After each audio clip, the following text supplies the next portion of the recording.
সম্পর্ক তৈরি হওয়ার আগে নিশ্চিত হয়ে নিন আপনি তার প্রিয়জন না প্রয়োজন। হ্যালো এভরিওয়ান, আসসালামু আলাইকুম। আজকে আর একটা ভিডিও আপনাদের সঙ্গে শেয়ার করছি। এই তো দেখেন সকালবেলা আজান উঠেই কি শুরু করে দিয়েছে। আমি ঘরে এই সাইডে কাজ করতে করতে গিয়ে দেখি ও অনেকগুলো পানি ফেলে দিয়েছে। এখন আজানকে আমি বললাম তুমি কেন পানিগুলো ফেলে দিয়েছো? সে বলছে কোথায় আমি পানি ফেলছি, দেখেন যেখানে পানি ফেলেছে সেখানে না দেখে সে চেয়ারের নিচে দেখছে। আজকাল বাচ্চাদের সঙ্গে পারা কিন্তু অনেক মুশকিল। এই দিকটাতে দেখেন কতগুলো পানি ফেলছে, তো এদিকে পানি চেক করতে এসে আমার এদিকে পেঁয়াজগুলোও পুড়ে গেল।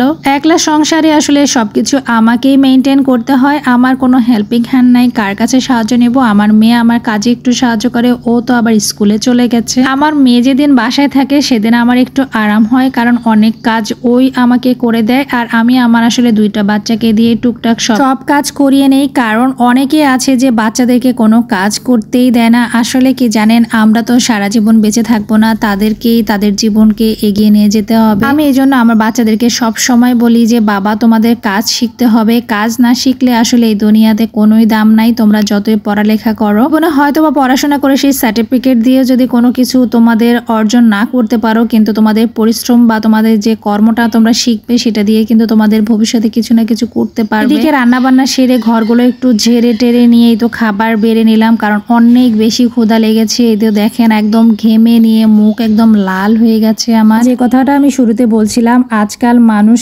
আসলে কেমন জানেন, শুধু আপনাকে প্রয়োজনেই ব্যবহার করবে। আজকাল প্রিয়জন খুঁজে পাওয়াই অনেক বেশি মুশকিল। আর আমার ছেলের এদিকে দেখেন অনেক রাগ হয়েছে, ও নাকি এগুলা দিয়ে ভাত খাবে না, রাগ করেছে। আমি বললাম যে ঠিক আছে রাগ করে থাকো, আমি তোমার রাগ ভাঙাতে যাব না। তো বারবার বলার পরেও যখন সে খাচ্ছে না, তারপরে আমি নিজেই খাওয়া শুরু করলাম। কারণ আমি বাচ্চাদেরকে কিন্তু অত বেশি তোলো করি না, কারণ বেশি তোলো করলে বাচ্চারা ভাববে যে না ঠিক আছে আমাকে তো বলতেই থাকবে। আমি আসলে ওই রকম করতে পারি না। আমি এদিকে খাওয়া শুরু করলাম, দেখবেন একটু পরে ঠিকই এসে ও আমার কাছে খাবে। বাচ্চাদেরকে আমি এইটা বোঝাই যে রাগ করে থাকলে আসলে কেউ তোমার রাগ ভাঙাতে আসবে না। তোমার রাগ নিজেকেই কন্ট্রোল করে তোমার জীবন এগিয়ে নিয়ে যেতে হবে। জীবন আসলে অনেক বেশি কঠিন, সেটা এখন এসে বুঝতে পারি। সুখের সময় অনেক মানুষকে কাছে পেয়েছি, কিন্তু বিপদে কোনো মানুষকেই কাছে পাই নাই, শুধুমাত্র আমার বাবা ছাড়া। প্রত্যেকটা বাবাই তার সন্তানের বিপদে সর্বপ্রথম এগিয়ে যায়, সেটা প্রমাণ আমার বাবাই। আমার বিপদে শুধুমাত্র আমার বাবাই ছিল। সবাই আমার বাবার জন্য অনেক অনেক দোয়া করবেন। আর গতকালকে যে ভিডিওটা করেছিলাম না, দেখেন এই সোনাল গাছটা আমার এত বেশি ভালো লাগে। গতকালকে আমি নামটা ভুলে গিয়েছিলাম, কোন এলাকায় কি গাছ নামে এটা পরিচিত,